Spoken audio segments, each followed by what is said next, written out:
일단은 우리가 큰 틀을 먼저 좀 보고 가자. 본유론자라는 게 있어요.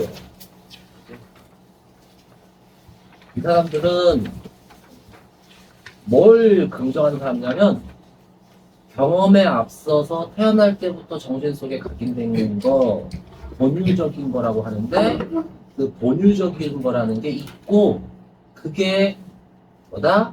필연적 진리다. 그러니까 세상에는 변치 않고 현상이 어떻게 되든 간에 항상 옳은 정답이 있을 수밖에 없다. 이런 걸 긍정하는 사람이 있는 거야. 이게 이제 이데아론자인 거죠, 사실은. 플라톤의 이데아론이랑 비슷한 거라고. 하여튼 당연히 반드시 참이고 항상 보편적이고 항상 절대적인 거, 뭐 이렇게, 그치? 보편적, 절대적 이런 거를 믿는 거겠죠. 근데 이제 현대로 넘어오면서 점점 이런 것들은 비주류가 됩니다. 현대로 넘어오면 상대적인 거, 상황에 따라 달라지는 거, 현실에 맞춰가야 되는 거, 그치? 이런 걸 중요하게 보거든. 그래서 봐봐. 근대의 경험론은 내가 경험한 거, 경험을 통해서 증명될 수 있는 거, 이런 것만 믿으려고 해요. 과학이지, 과학, 그냥. 그냥 과학 실험해서 내 눈으로 증명된 걸 봐야 돼. 그치? 그런 사람들, 이제 과학이 중요해지면서, 요런 쪽에서, 여기 보면 과학적 관찰, 뭐 감각적 경험 이렇게 해야죠? 귀납법, 막 이렇게 하는데, 그냥 과학이라고 생각하면 되고, 걔네들 입장에서는 당연히 맞는 거, 증명도 안 됐는데 무조건 맞지 뭘 이렇게 하는 거는 인정하고 싶어, 안 하고 싶어? 안 하고 싶겠지.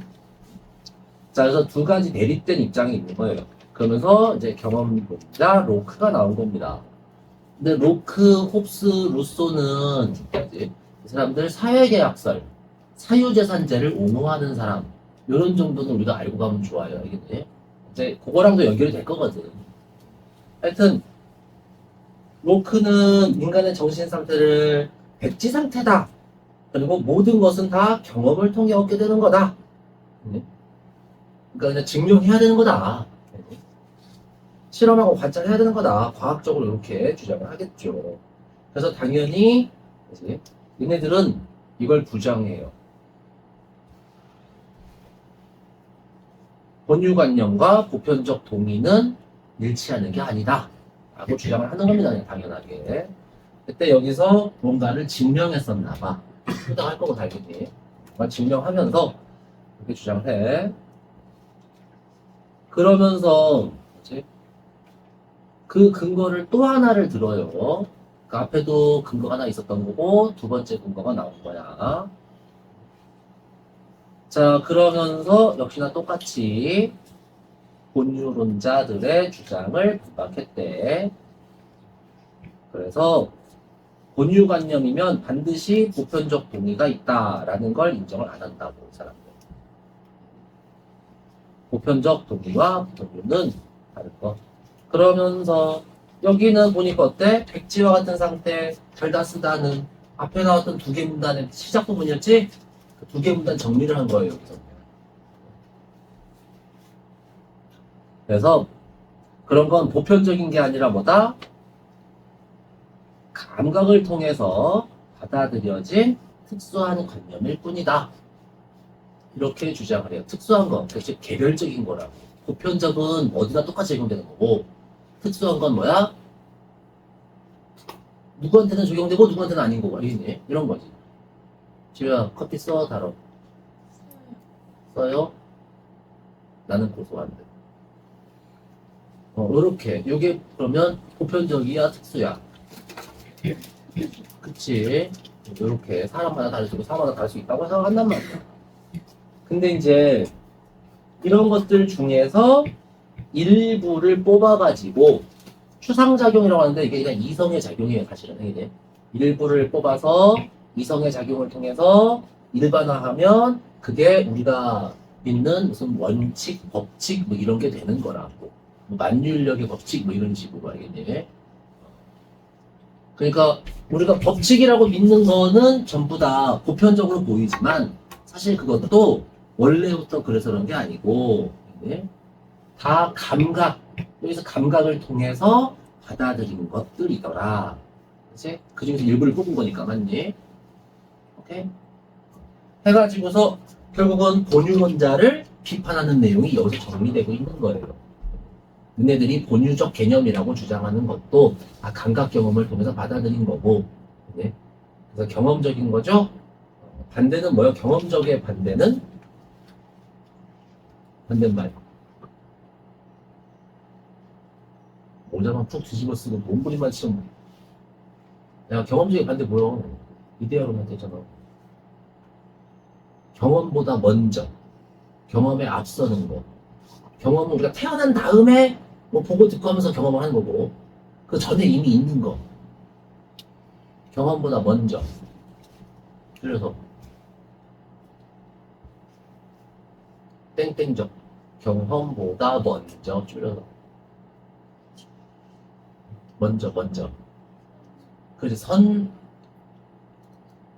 그래. 오케이? 선험적. 그래? 그래서 선험적인 거를 부정하고 전부 다 경험적 이렇게 얘기하는 겁니다. 자, 그래서 전체 무슨 내용인지 알겠죠? 그러고서 뒤에 라이프니츠가 이게 왜 나왔는지는 살짝 보면 로크를 깐 사람. 그지? 그래서 깐 근거를 쭉 대는 거예요. 그래서 이거는 이따가 해볼 거고요. 일단은 그래서 여기서 우리가 미리 알고 가야 되는 거 귀납이 뭐예요? 귀납.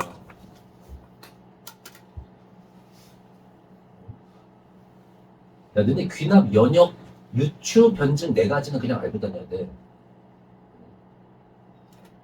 안 중요한 거 그냥 쓱 얘기해 줄게요.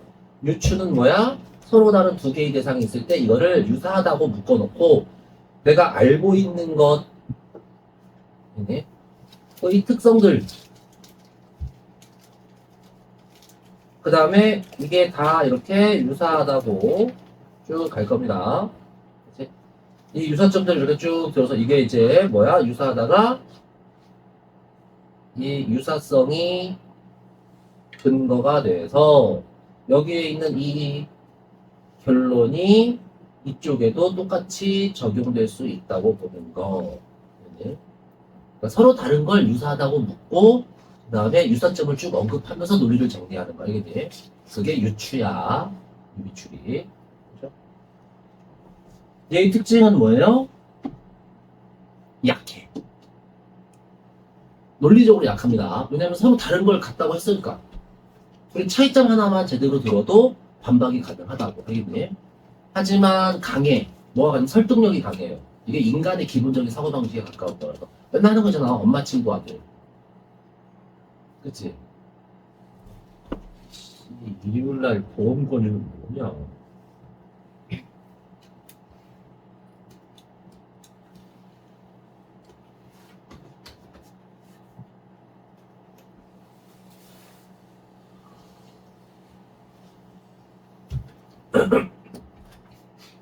뭐 엄마 친구 아들 어쩌고 저쩌고 하면서 엄마 친구 아들도 똑같이 학교 보내주고 학원 보내주고 인간 끊어주고 스카 끊어주고 그랬는데 너는 왜 1등급이 안 나와 이렇게 하는 거 이제 이게 뭐라고? 유추라고. 그래서 인간이 본성적으로 하는 작용이라 설득력이 높아요. 그래서 많이 씁니다. 그래서 주로 동물 실험 같은 데 쓰는 거지 이거. 토끼한테 빨간 반점이 나 오돌토돌 나와서 부작용이 생겼어. 그럼 인간한테도 이제 부작용이 생길 거야 이렇게. 토끼하고 인간을 같다고 보는 거잖아. 이게 유추고. 그 다음에 변증은 알죠? 정반화. 변증법. 안 중요해요. 지금 당장은. 하여튼 정을 우리가 뭐라고 하? 주류로 봐요. 주류. 얘는 전제가 뭐냐면 정답이 없어. 인간이 하는 거는 다 불완전해. 그러니까 정이라고 해서 그게 올바른 게 아니라 많이 하고 믿고 있는 거, 통념 같은 거, 그걸 정이라고 치는 거고, 그러면 불완전하기 때문에 뭐가가 반이 생겨요. 그러면 토론하고 갈등하는 사이에서 합의점이 도출돼. 그럼 합의를 봤으니까 이게 뭐가 되는 거야? 주류의 의견이니까 당연히 정이 돼요. 그럼 또 이게 불완전하니까 또 반이 생겨. 그럼 또 합이 나와. 합은 정이 되고. 이렇게 끊임없이 인간의 불완전성을 인정하면서 정답을 찾는 게 아니라 끊임없이 반대의 의견을 그치? 인정함으로써 단점을 보완해 나가는 방법. 그래서 점점 개선되도록 하는 걸 변증법이라고 해요. 그렇지? 그런 거고, 우리한테 중요한 건 이제 귀납하고 연역 두 개는 반대라고 그랬지? 귀납은 자, 아이고. 귀납은 자, 이게 뭐예요? 개별적 사실이야. 또는 특수성이 있는 겁니다. 또는 구체적인 거예요. 그러니까 이런 것들을 쭉 모아서 지금 뭐해? 관찰하거나 또는 경험해요. 거기에서 공통점을 찾아요. 그치? 이 공통점은 여기 전체에 다 해당되는 거니까 뭐야? 보편성이에요. 보편성을 발견하는 거고, 거기에서 우리가 그치? 이성의 작용을 통해서 뭘 찾아내? 여기서 원리를 찾아요. 그래서 이거를 우리가 뭐라고 부른다? 구체적인 걸 일반화, 보편화한다. 이렇게 얘기를 합니다. 자, 그리고서 귀납의 장점은 뭐예요? 이렇게 하면 무슨 상대성 이론이든 뭐 아니면은 그래서 여기는 아닙니다. 뭐 만유인력의 원리든 뭐든 이런 새로운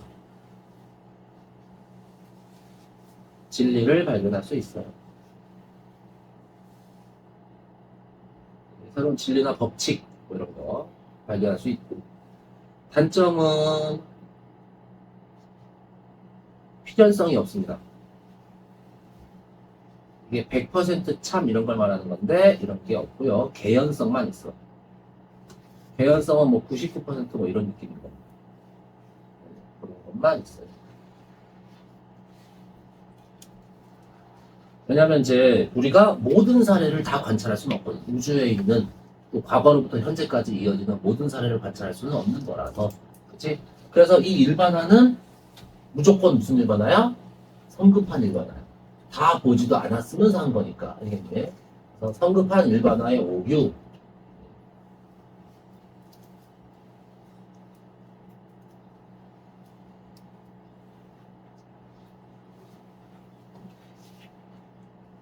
요게 단점이 되는 겁니다. 그래서 이거의 반대가 뭐냐면 연역이야.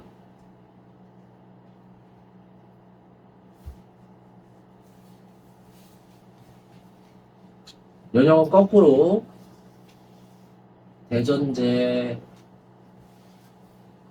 소전제,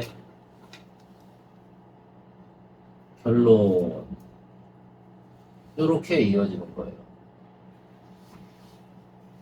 그래서 이거를 흔히 뭐라고도 불러? 3단 논법이라고도 부릅니다. 대전제는 전제는 그치? 항상 참이에요. 그러면 결론도 논리적으로 맞게 내린 거라면 당연히 참이죠. 근데 이거는 이제 큰 거에서 작은 걸 찾으니까 거꾸로 뭐라 그래야 돼? 일반적인 거로부터 구체적인 사실을 검증하는 겁니다. 이게 그래서 이건 일반화가 아니라 구체화야. 개별화고. 거꾸로. 얘는 작은 거에서 큰 거니까 이렇게 한 거고, 쟤는 큰 거에서 작은 거니까 거꾸로 가는 거고. 오케이? 자, 근데 연역의 장점은 뭐예요? 거꾸로 얘랑 뒤집으면 돼. 그냥 딱 반대야. 그래서 얘는 필연적인 진리의 발견, 진리 확인, 100% 참인지 거짓인지를 확인할 수 있어.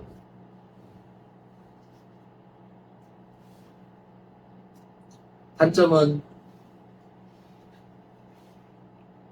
새로운 진리를 발견하지 못해요.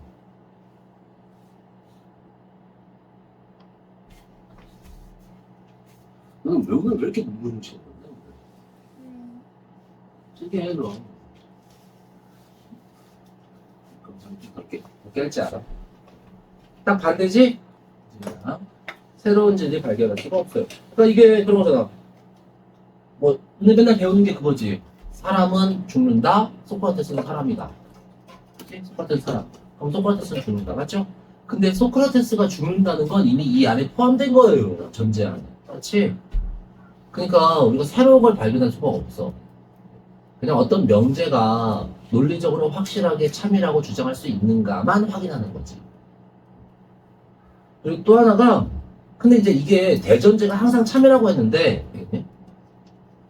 그 전제가 항상 참인 건 또 어떻게 증명할 거야? 전제의 진실성 증명이 안 돼요.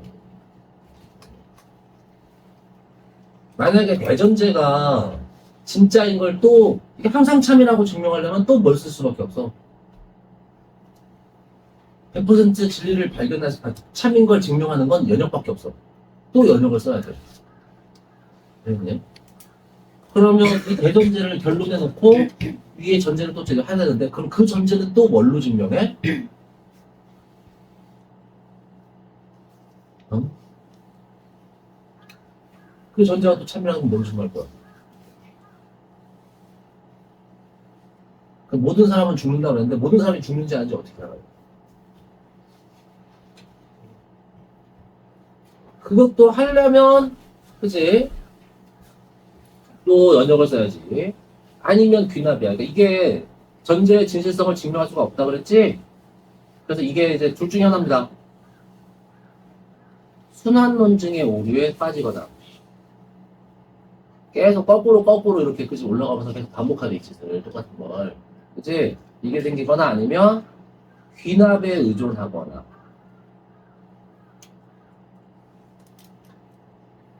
이게 글씨가 참 귀납에 의존한다 그러면 100% 참이 아니니까 이제 연역이 아니게 된 겁니다. 그러니까 어쨌든 간에 전제의 진실성 증명은 안 되는 거지. 그죠? 그래서 요 두 가지 이렇게 반대니까 묶어가지고 좀 기억해 놓고 그러니까 경험론 어쩌고 할 때 이걸 쓰는 게 그래서 그런 겁니다. 얘를 그래서 봅시다. 자, 본유론자들은요 인간의 경험에 앞서 태어날 때부터 그치? 경험에 앞서서 태어날 때부터 이걸 뭐라고 불러요? 경험에 앞선 거 뭐라고 하냐고. 그래, 선험적. 그치? 이런 게 있더라. 그거를 본유라고 부른대요. 그치? 그래서 필연적 진리는 본유적이라고 주장을 했대요.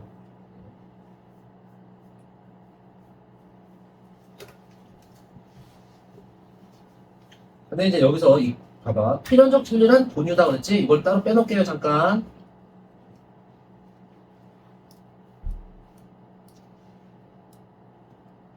필연은 본유다라고 누가 주장해서 본유주의자들이 주장을 해요.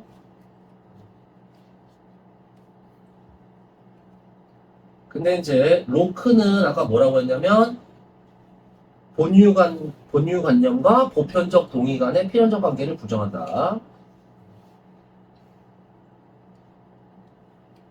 본유랑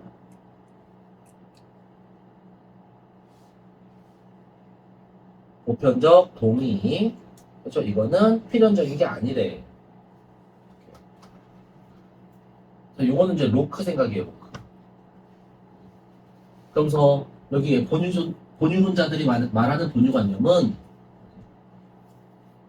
본유가 아니라 경험을 통해서 얻어진 필연적 진리다 이렇게 했어요. 중요한 건 본유적하고 본유관념은 같은 거 다른 거 다른 거야.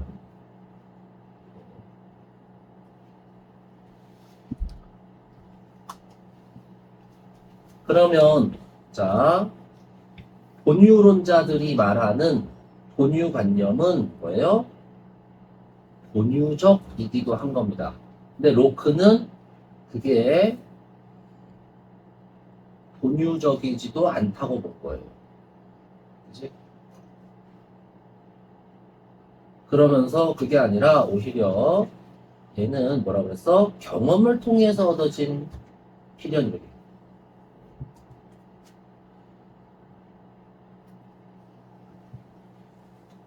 이렇게 가요. 경험을 통한 필연이라고 했어요. 여기 나왔죠, 마지막에?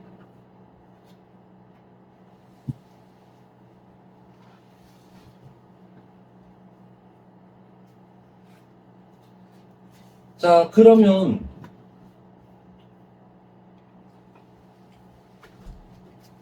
필연하고 경험을 통한 필연은 같은 거 다른 거? 본유론자들은 본유는 필연이라고 했어. 근데 로크는 그걸 부정해서 뭐라고 했어? 본유는 본유관념이에요. 본유관념은 경험을 통한 필연이라고 했어요. 얘는 얘다. 로크가 주장하는 거고 얘는 얘다. 본유론자들이 주장하는 거야. 그럼 이거랑 이거는 같은 거 다른 거? 다른 거야. 또 필연과 경험을 통한 필연은 다른 거라고. 그치? 본유관념과 본유적은 다른 거고요. 로크에 따르면 당연히. 오케이?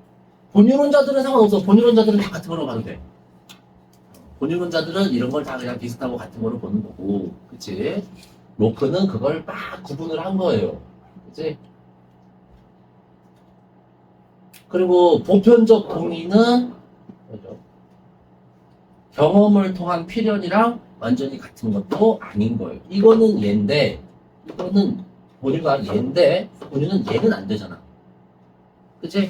그러면 보편적 동의와 경험을 통한 필연도 완전히 같은 거는 아니야. 잘 맞잖아요. 그치? 이걸 그냥 외워. 이걸 그대로.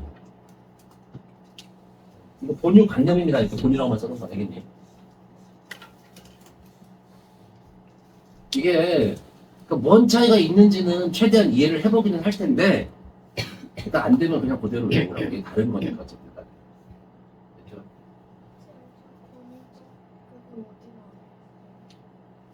본유죠? 여기요. 본유 관념 보니까. 결론, 그러니까 시작하고 결론만 놓고 볼 거야 지금. 중간에서 논증 과정은 다 빼버린 거고.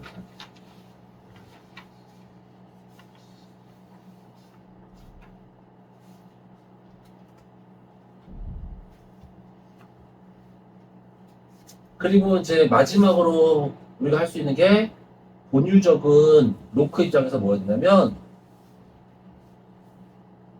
본유적이라는 말의 뜻은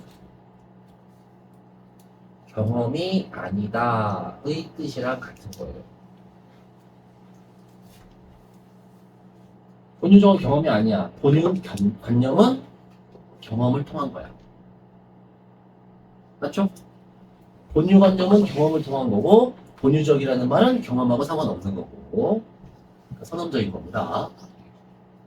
그러니까 당연히 본유관념은 본유적이 아니지. 얘랑 얘랑 같은 거. 경험을 통한 거. 본유적은 경험이 아닌 거. 당연히 이건 같을 수가 있어. 그렇죠? 이렇게까지만 하면 된다. 이제 끝이야. 이거는 끝이라고. 헷갈리는 거. 그래서 끝이라고. 헷갈리니까 그냥 여기까지만 먼저 적고 그러면서 이제 이 논증 과정을 보는 겁니다. 도대체 이게 뭔 차이가 있길래 이딴 식으로 하는지 최대한 이해를 한번 해봅시다. 이거 하다가 끝날 것 같은데 어쨌든 간에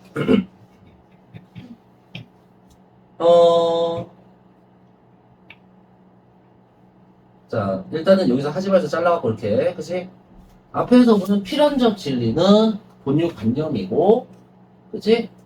그 다음에 그거는 다 뭐예요? 필연적 진리는 본유적이고 그러니까 본유론자들한테는 저게 그냥 다 같은 거라고 맞죠?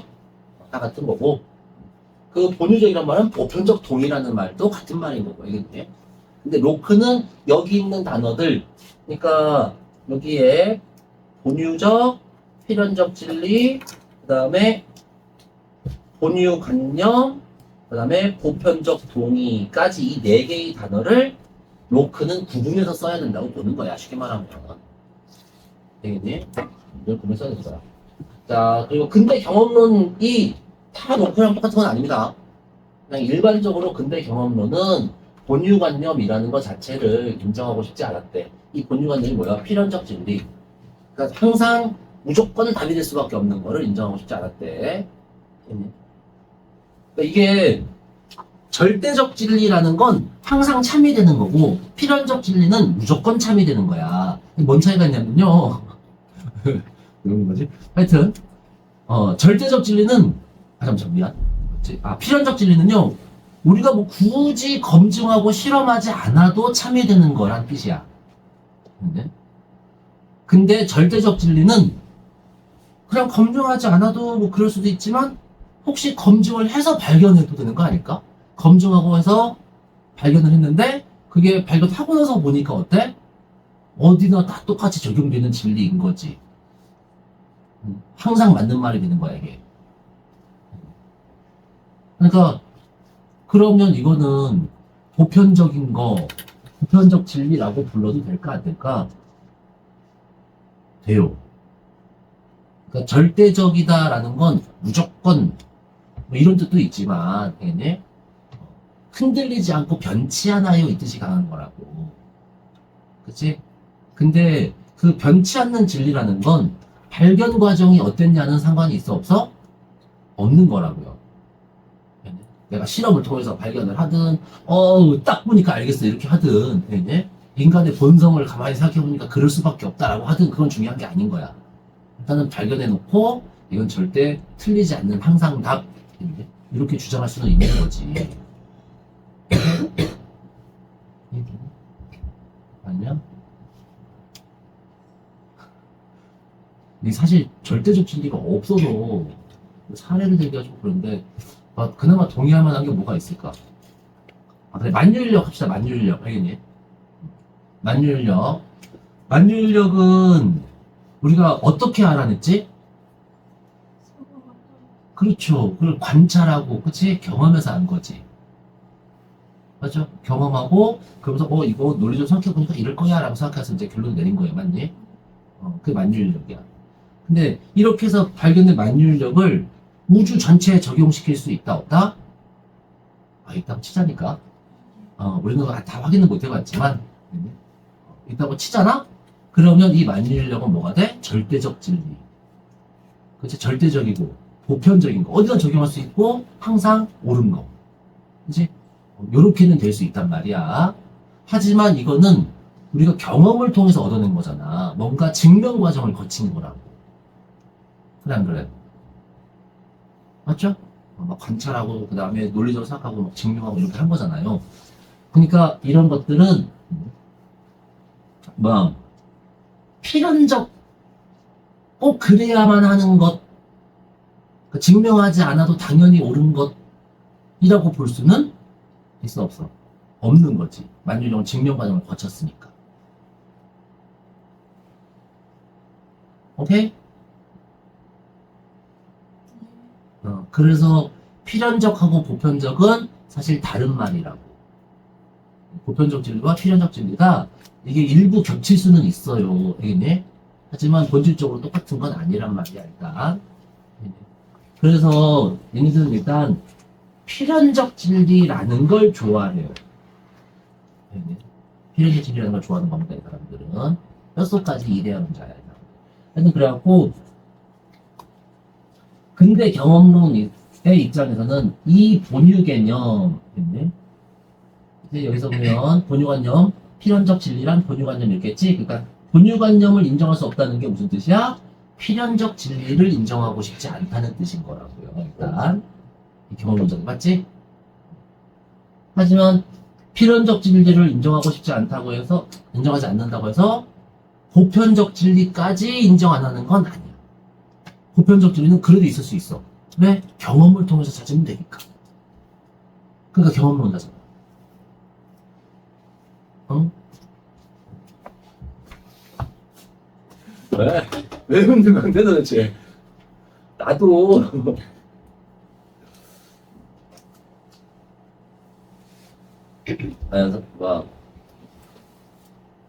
그래서 이 본유관념은 이퀄 여기서 그대로. 그래서 사실 우리가 이런 질문들을 문제를 풀 때 어떻게 생각하면 이해보다는 차라리 어디에 무슨 말이 나왔는지 알고 찾는 게 더 쉬운 게 그래서 그래요. 하여튼 본유관념은 필연적 진리 개념인 거고, 이거를 우리가 뭘로 이해하는 게 좋아? 선험적인 거, 경험하지 않아도 당연히 옳은 거, 이렇게 이해하는 게 좋아요. 그런 건 인정하고 싶지 않다. 다 경험을 한 다음에 뭐가 얻어져도 얻어지는 거다. 이제 요렇게 주장하고 싶은 사람들이 누구라고? 경험론자. 그러니까 경험론이지. 다 경험이 필요해. 이렇게 주장하는 거니까. 오케이? 그렇게 이해를 하면 되겠네. 그래서 본유관념을 인정할 수 없는 것.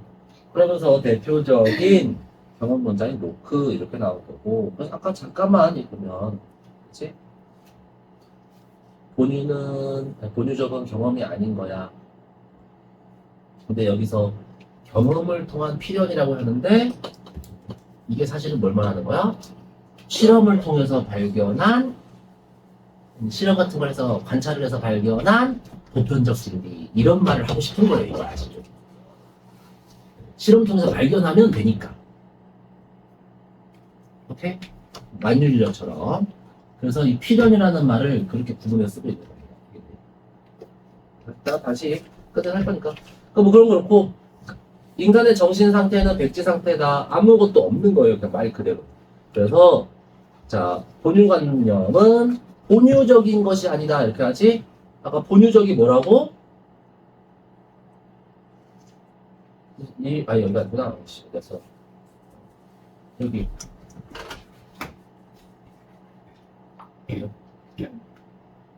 선험적인 걸 말하는 거예요. 선험적, 필연적인 걸 말하는 겁니다. 그래서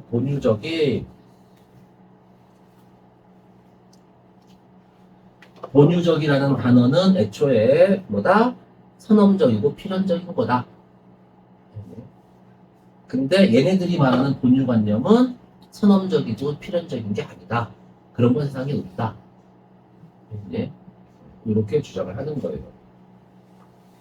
여기다 하나 씁시다.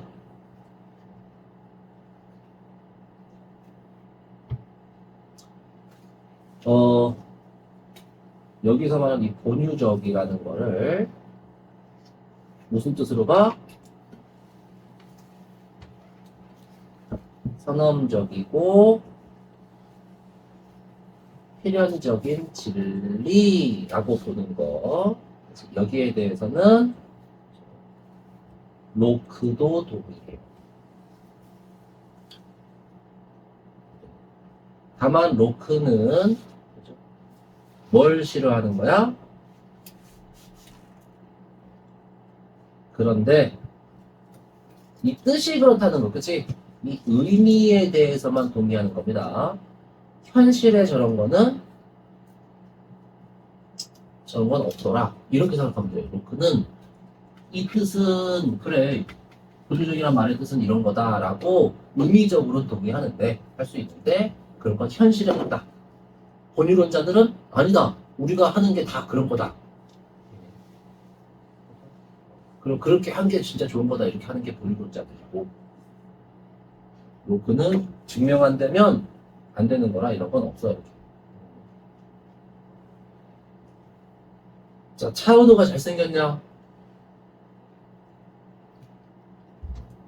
현아, 차은우 잘생긴 거 진리 아니야? 어? 아, 진리야? 옆에서 격하게 끄덕이는데? 그 진리예요. 그치? 근데 차은우가 잘생겼다는 건 우리가 어떻게 하냐? 그랬을 때 본유론자들은 뭐라고 해? 보면 알지. 보는 순간 아는 거야. 왜? 그렇죠. 증명이 필요해, 안 필요해?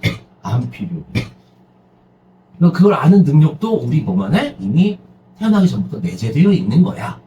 잘생긴 거 못생긴 걸 구분하는 것도 이미 있어. 이제 선언적인 거. 그죠? 그리고 이거는 당연히 맞는 거지 반박하거나 할 수 있는 성질의 것이 아니야. 네. 이렇게 하는 거고 경험론자들은 잘생긴가 뭐 그럴 수 있어. 근데 중요한 건 이거는 우리가 보고 다른 사람들을 비교해보고 검증해보고 그치? 근거를 대고 이렇게 해서 확인되는 거지. 네. 그리고 만약에 반대 근거가 나왔더라면 부정될 수도 있었던 거야. 네. 그게 당연하게 무조건 맞는 건 인정할 수 없어. 그런 건 현실에 있어서는 안 돼. 있을 수 없어. 이렇게 하는 게 경험론자고. 무슨 차이인지 이해되죠? 안 되나? 일단 안 돼도 여기까지 일단. 이거 어쩔 수 없어요. 일단 얘기를 하고 나서 봐야 된다. 하여튼 그래서 그거를 본유론자하고 경험론자하고 차이를 정확히 알면 그럼 이거 쉽거든. 하여튼 그래서 본유론자들이 본유관념으로 보는 대표적인 거 동일률과 모순율 이렇게 하는데 동일률은 명제에서 앞에하고 뒤에하고 어때?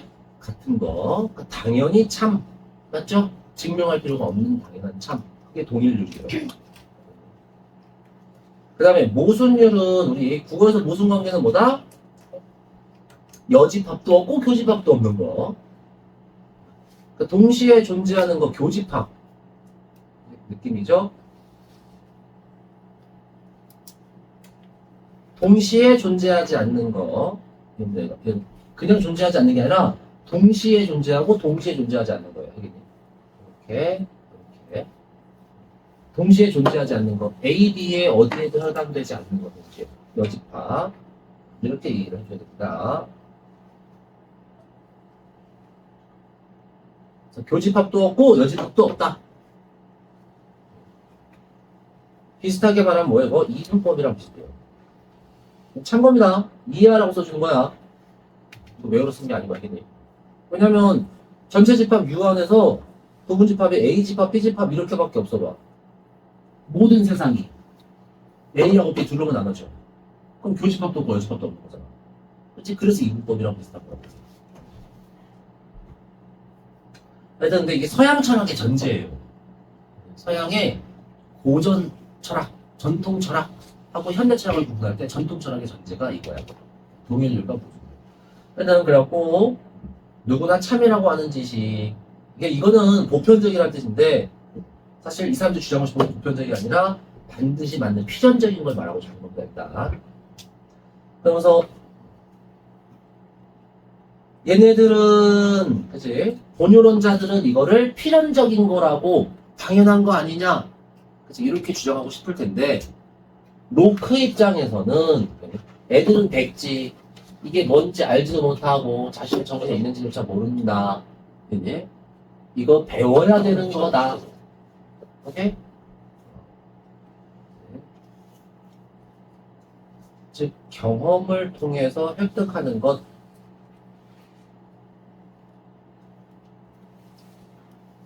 경험을 통해서 얻는 지식이니까 당연히 본유죠. 아까 본유는 뭐라서 필연이고 선험이라 그랬지? 본유적. 예, 본유적이. 본유 선험이니까 그게 아니라고 한 거예요. 이거 경험을 통해서 얻는 거니까. 로크가 정상적이지 않냐? 그치? 로크가 정상적이야. 우리가 그냥 생각하는 게 사실 로크입니다.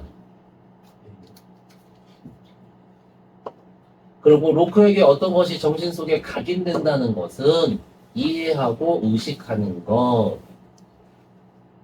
자, 따라서 그가 제시한 이 사례는 본유적이라는 말이 보편적으로 동의되지 않는 그런데 이 문장이 본유적이 쓰지 마. 본유적이 보편적이지 않음 이렇게 하는 게 아니고요. 이렇게 읽는 게 아니고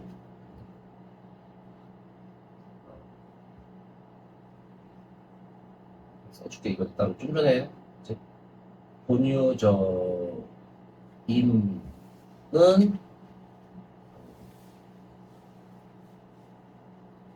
보편적 동의가 아닌 이렇게 하면 이거는 이 명제 본유적이라는 말은 보편적 동의가 아니라는 뜻과 같다 이렇게 말하면 이거는 틀린 거예요. 이 문장이 아니라고 해요. 이 문장은 이렇게 있는 겁니다. 동일률과 모순율의 본유적인 이 명제, 이 괄호에 대해서 우리는 보편적으로 동의할 수 없다. 인정하기 싫다. 네. 무슨 뜻이야?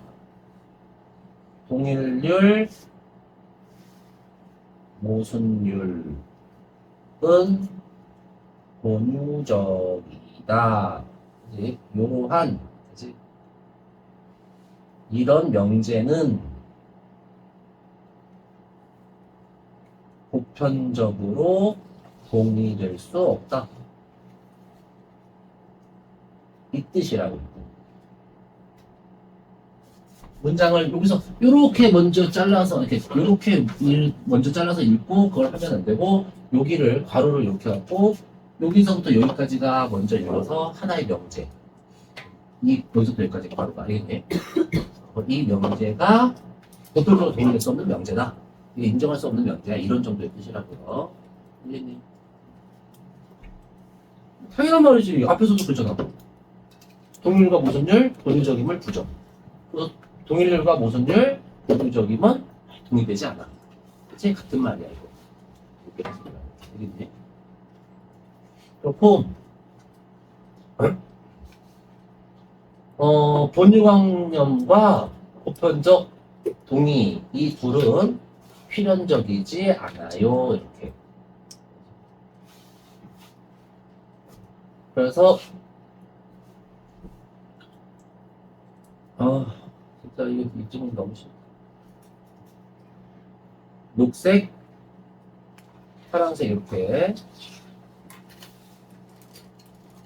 이 시간 잘못했다.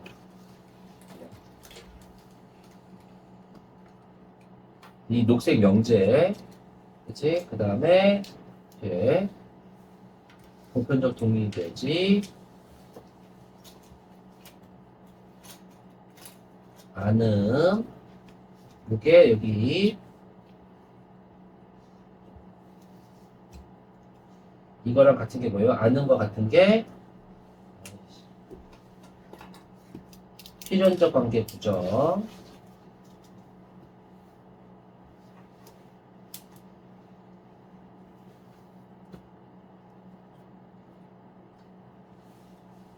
그러면 당연히 이제 여기 파란색이 똑같이 있죠? 그럼 당연히 녹색은 뭐여야 돼? 녹색과 파란색이 동의되지 않는 거야. 여기도 녹색과 파란색이 필연적 관계 부정하는 거 이렇게 가야 된다. 문장이 비슷하다고 보면, 그렇지? 그럼 이제 여기 비슷한 말이 되는 거겠지? 그래서 동일률과 모순율, 본유적 이거를 하나의 명제로 봐야 돼요, 그냥 계속. 그렇지? 이 명제는 본유관념의 예시예요.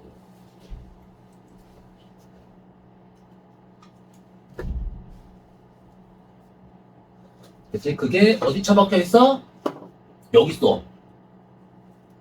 본유관념으로 보는 것의 대표적인 뭐? 예시. 사례. 그치? 그렇잖아. 그러니까 선생님은 이제 지금 요걸 이용해가지고서 이게 뭔 뜻인지를 이렇게 해석을 해본 거야. 그치? 근데 만약에 학교 선생님이 그냥 밑도 끝도 없이 여기다가 이렇게 밑줄을 긋거나 또 이렇게 밑줄을 긋고서 여기서 알 수 있는 거 해가지고서 동일률, 이게 본유관념의 예시다. 뭐 이렇게 써놓으면 이거를 찾을 때 여기 근처에 안 나오면 여기서 찾아야 되는 거야. 왜냐면 설명하고 중심 내용 이렇게 끝으로 들어가야 되니까. 그래서 항상 보면 중심 내용 써주고 그러고서 설명 쭉 한 다음에 그 결론에서 정리하고 그러니까 이게 비슷한 내용이 되는 거야. 그렇지? 그 관계를 생각하면서 찍을 수도 있으면 더 좋아. 이게 뭐 내가 까먹을 수도 있고 또는 처음 보는 글 나오고 하는 거니까 이겠네. 일단 요래서 예시. 여기도 똑같이 나오죠? 본유관념으로 보는 대표적인 거.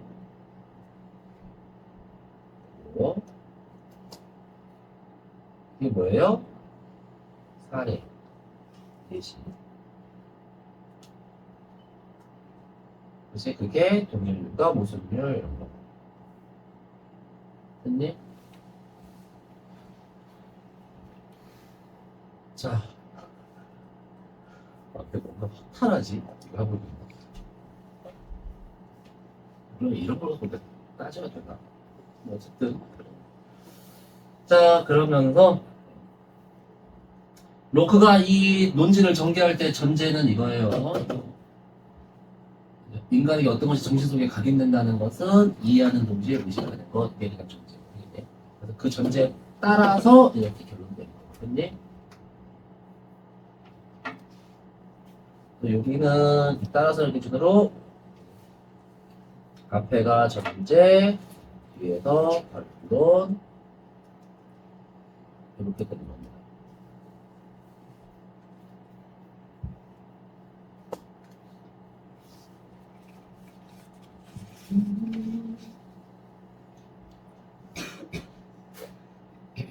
그리고 필연적 관계를 부정한다는 건 뭐 무조건 틀렸다는 게 아니라 무조건 맞다만 아니니까 어떤 때는 그럴 수도 있지 않을까 하는 거고 알겠니?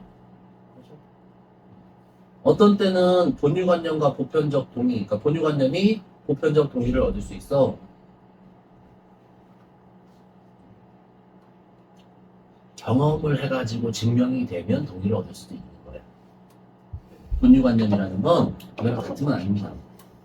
그치? 근데 어쨌든 간에 경험을 통해서 만약에 증명된다면 그치? 그러면 보편적 동의를 얻을 수도 있는 것. 필연적이지만 않으니까. 그렇죠? 자, 그 다음에 또 다른 근거, 단맛은 쓴맛이 아니다라는 지식을 제시했대요. 근데 이 지식은 필연적 진리이기 때문에 보편적으로 동의가 된다. 필연적 진리이다. 보편적으로 동의가 된다. 본유론자들의 주장에 따르면 본유관념이어야 한다. 그러니까 본유론자들의 주장에 따르면 본유관념 이꼴 보편적 동의이고 필연적 진리인 거 아니야. 그 뜻이지.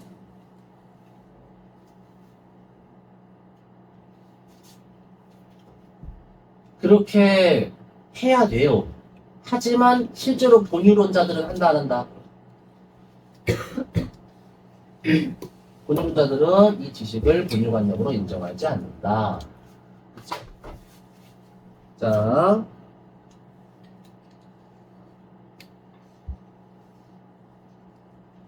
그러면은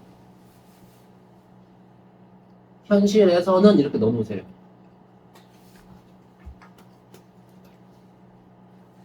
주장은 논리에 따르면 이렇게 바꿔. 그러니까 실제로 주장을 했다는 게 아니라 이거 일부러 헷갈리게 쓰는 겁니다. 주장에 따르면이 두 가지 뜻이잖아. 그 사람들이 실제로 주장을 한 거에 따르면 이런 걸 수도 있고, 또 하나는 그 사람들의 논리에 따르면 이렇게 해야 된다 이럴 수도 있어. 주장을 안 하고, 그치? 여기서는 이 뜻이라고. 논리적으로만 치면 지네들 말이 맞다 그러면 이걸 인정을 해줘야 돼. 이렇게 당연히 이 세 개가 같으니까, 그치? 하지만 이 새끼들은 그걸 안 한대. 지들이 세 개 이거 다 같다고 해놓고서. 그러니까 지들도 모순이지 않냐 이렇게. 지들이 주장하는 논리랑 그 다음에 지들이 실제로 말하는 거, 인정하는 거랑 인정하고 주장하는 거랑은 다르대. 그래서 모순이 생기는데, 그죠? 이러한 모순 뭐예요? 논리. 아까 그 주장이라고 설명한 그치? 논리와 그 다음에 현실, 그지? 인정이에요, 인정. 논리와 현실, 또는 논리와 행동이어도 괜찮아요. 사이에 모순이 있더라, 본론자들. 그죠? 네. 헷갈린 사람은 옆에다 이렇게 써도 돼. 여기는 본유론자들의 논리, 그 다음에 여기는 현실, 행동.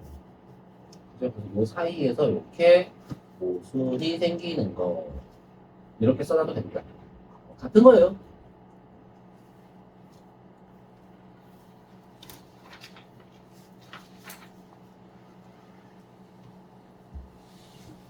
아, 내시면 참 이렇게 짜증나. 하여튼 그래갖고 그 니들이 말하는 것도 틀렸잖아. 이렇게 그냥 반박한 거야. 그러니까 첫 번째는 이제 첫 번째는 그래서 이들이 말하는데 근거가 부족하다 이렇게 반박한 거고, 두 번째는 이들이 말하는 것 자체에 모순이 있으니까 니들의 주장은 틀렸다 이렇게 한 거고, 반박하는 방식이 다른 것 뿐인 겁니다. 하여튼 그렇고요. 자, 그래서 어쨌든 반박을 했고, 근데 여기서 이제 본유론자들이 왜 이런 모순을 저질렀냐 그러면, 본유론자들은 선험적인 거가 제일 중요해서 그래. 계속 여기는 감각적 경험에서 비롯된 거잖아. 선험적이 아니야? 아니니까. 알겠니? 단어의 뜻만 놓고 보면 당연히 탄맛은 쓴맛이 아니다. 당연히 맞죠? 그지? 보편적으로 동의가 되겠죠, 그러면. 그러면 당연히 본유관념 이어야 해요. 그지? 논리적으로만 따지면 맞는데, 여기, 그죠? 감각적 경험, 즉, 선험적이 아니기 때문에, 경험한 거기 때문에, 알겠니? 그래서 이렇게 주장을, 그러니까 펼친다, 안 펼친다, 현실에서는 안 펼친다. 알겠니? 자꾸 이 주장이라는 단어가 두 가지 뜻이어서 좀 헷갈리는 거고. 그리고 이거를 학교 시험같이 지랄같이 하잖아? 그러면 요 이유를 또 이렇게도 낼 수 있어요. 아까 얘네들이 주장하는 게 뭐였었냐면 동일률과 모순율이야. 그치? 맞죠? 이거는 본유적이라고 했었잖아. 맞니? 근데 얘는 지금 동일률, 모순율.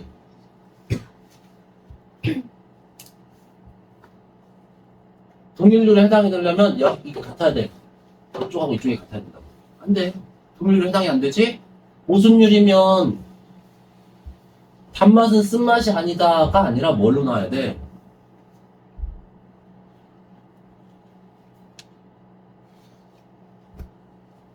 요것만 나오면 안 되고요. 단맛은 쓴맛이 아니고 쓴맛이 아닌 것은 늘 단맛이다 이렇게 나와야 돼요. 표정들.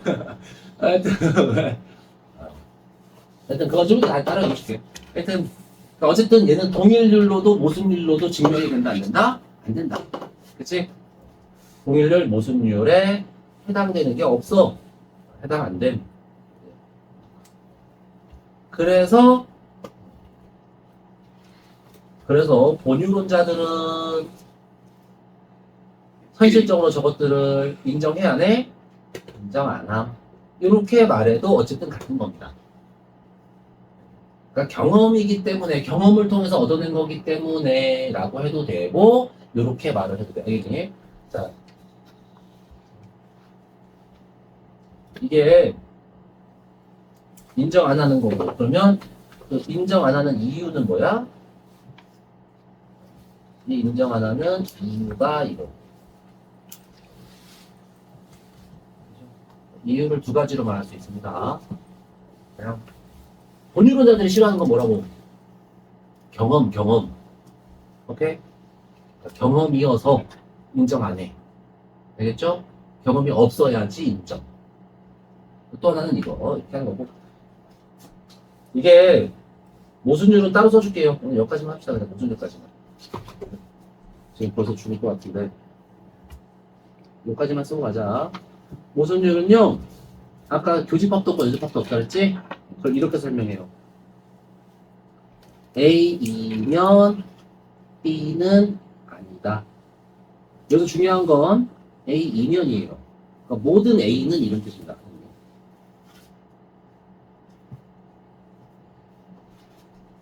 B가 아니다.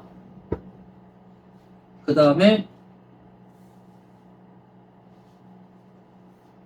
A가 아니라면 B이다.